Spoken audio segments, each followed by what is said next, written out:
आदर्श शिक्षा समिति सिरोही में आप सभी का हार्दिक स्वागत। आज हम कक्षा पंचमी विषय पर्यावरण पाठ तीसरा कुछ खास है हम पढ़ेंगे और ध्यान से समझने का प्रयास करेंगे।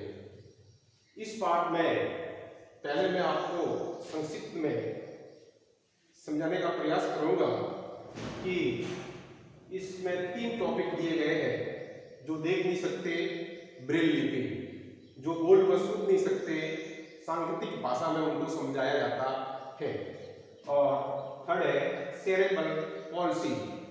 आज हम 2 टॉपिक पढ़ने का प्रयास करेंगे और समझेंगे। इस पाठ में 2 पात्र दिए गए हैं, एक हेलन केलर है और दूसरा पात्र है लुई ब्रेल।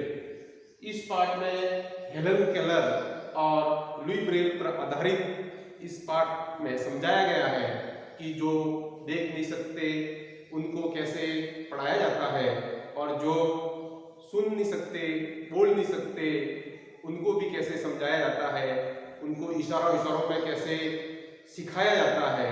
इस पाठ में हम पढ़ेंगे। जो देख नहीं सकते उनको अब पढ़ाना है तो कैसे पढ़ाना, तो उसमें लुई ब्रेल और हेलन केलर एक लेखिका थी। अब देख नहीं सकती थी, आंखों से उसको दिखता नहीं था, लेकिन बड़ी होकर वो लेखिका बन गई। क्यों, कैसे? उसका प्रयास था, मेधावी थी, पढ़ने में बहुत होशियार थी, और उसने प्रयास किया कि देखने आंखों में रोशनी न होने के बाद भी वो एक लेखिका कैसे बन गई। लेखिका का मतलब होता है उसने बहुत सारी पुस्तकें लिखी। फिर है लुई ब्रेल कौन थे? ये फ्रांस के रहने वाले थे। एक बार क्या हुआ कि इनके पिताजी की कार्यशाला में ये खेलने के लिए जाता है, और वहां पर खेलते खेलते लोहे की कील आंखों में लग जाती है और दोनों आंखों की रोशनी हमेशा के लिए चली जाती है। अर्थात लुई ब्रेल अपने बाल्यावस्था में ही अंधा हो जाता है।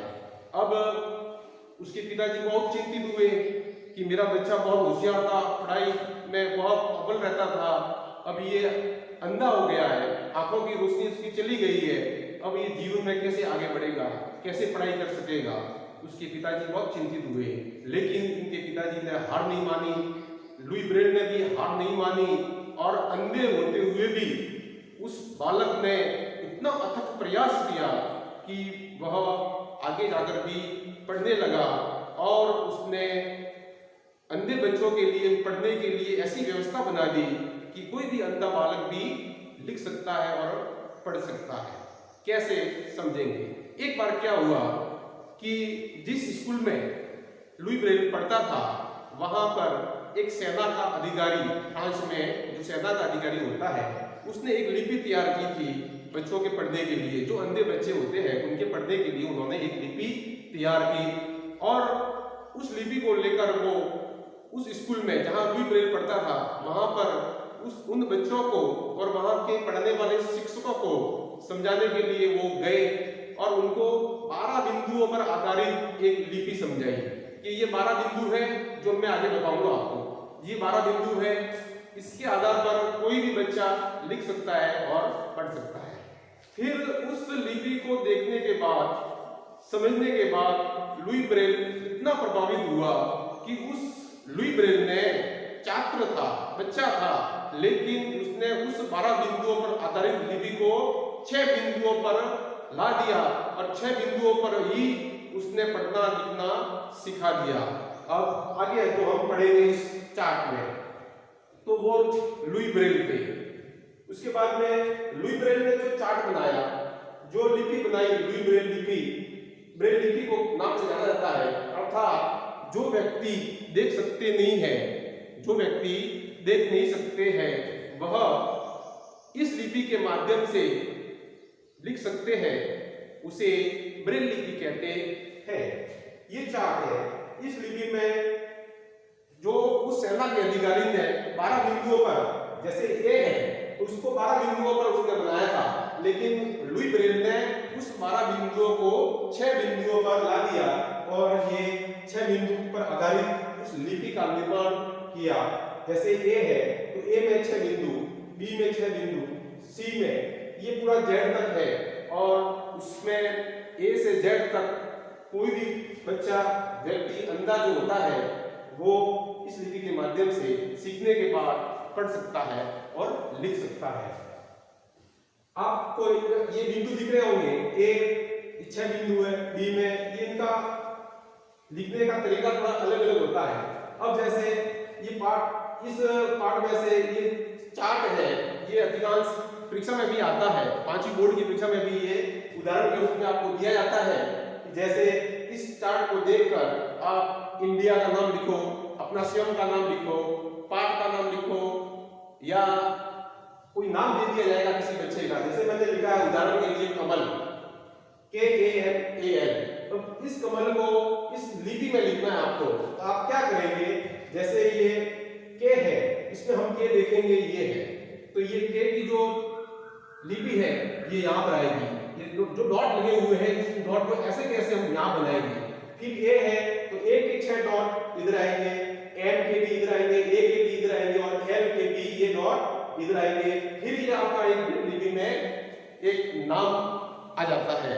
अब इसको पहचानना कैसे, तो वो अपने अंगुलियों से उसको छू कर उसको पहचानते हैं, अपनी अंगुलियों को छू कर उसको पहचानते हैं। अर्थात जो व्यक्ति देख नहीं सकता वह इस लिपि के माध्यम से वर्णों को छू कर पहचानता है, उसे ब्रेल लिपि कहते हैं। ये आपको उदाहरण समझ में आ गया। फिर हमने ये समझा है, जो देख नहीं सकते वो ब्रेल लिपि का हमने यहाँ समझा दिया है। ये 6 बिंदुओं पर आधारित लिपि होती है, जिसको 12 बिंदुओं से लाकर ब्रेल लिपि ने इसको 6 बिंदुओं पर किया था। हम फिर आगे बढ़ेंगे।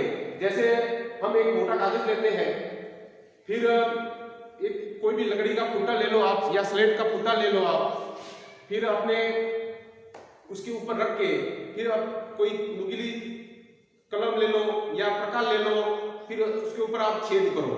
छेद करने के बाद जैसे ये छेद करो आप, ठीक है, 6 लिपि वाला छेद करो, फिर उसको उल्टा कीजिए, फिर इस पे आप उसको उंगलियों के द्वारा उसको छूना, फिर उसको आपको ऐसे मालूम पड़ेगा, छूने के बाद में आपको मालूम पड़ेगा कि ये A है, ये B है। इसके बाद में भी हम जैसे कोई भी चीज है, अब उसको पहचानना, हम एक मोटा कपड़े का थैला लेते हैं, उसमें हम चीज डाल देते हैं, फिर उसको पहचानना कैसे, ये आप घर पे कर सकते हो। जैसे मैं आपको उदाहरण के सहित यहाँ समझाता हूँ। इधर आइए भैया,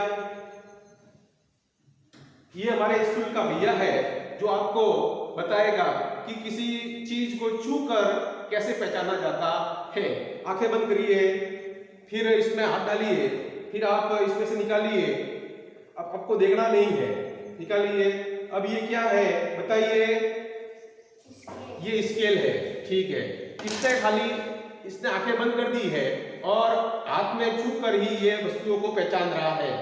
चलिए ये देखिए, ये आप देखिए, ये लो, हाथ से स्पर्श कीजिए इसको, आगे पूरा देखिए इसको, क्या है ये पेन है जो इसने आंखें बंद करके इसको पहचाना है। फिर डालिए हाथ इसमें, डालिए, अब निकालिए इसको, क्या है ये रबड़ है, ठीक है। वापिस कीजिए आप, लीजिए, ये पेंसिल है जी। आप भी ऐसे आपके घर पे मोटा थैला लीजिए, उसमें कोई भी चीज डाल के आप ऐसे स्पर्श करके भी पहचान सकते हैं। ये स्केच पेन है। ये सब इसने भैया ने बता दिया है। बहुत बहुत धन्यवाद भैया, जाइए आप। तो इस तरह हम भी ऐसे उदाहरण से बहुत कुछ सीख सकते हैं और सीखने का प्रयास दूसरों को भी हमको कराना चाहिए। आपके गली में, आपके पड़ोस में ऐसे कोई अंधा है तो आप इसको ऐसे इस लिपि के माध्यम से सिखाने का प्रयास करेंगे तो बहुत समाज का विकास होगा और आपको भी अच्छा लगेगा। इसके बाद में इतना कुछ हमने पढ़ लिया, फिर आगे जो हम पढ़ेंगे, जो बोर्ड पर सुन नहीं सकते हैं, वो सांकेतिक भाषा में बताया जाता है। टाइम ज्यादा हो जाएगा, इस वजह से मैं आपको आगे का टॉपिक नहीं पढ़ा पाऊंगा। हम अगले वीडियो में 2 टॉपिक जो बोर्ड पर सुन नहीं सकते, सांकेतिक भाषा और सेरेब्रल पॉलिसी, ये 2 टॉपिक शेष रहे, वो उसको मैं बाद में समझाऊंगा। आगे आपको मैं होमवर्क दूंगा और होमवर्क के माध्यम से आपको सीखने का प्रयास करना है और होमवर्क सही करना है, आपको गलत नहीं करना है।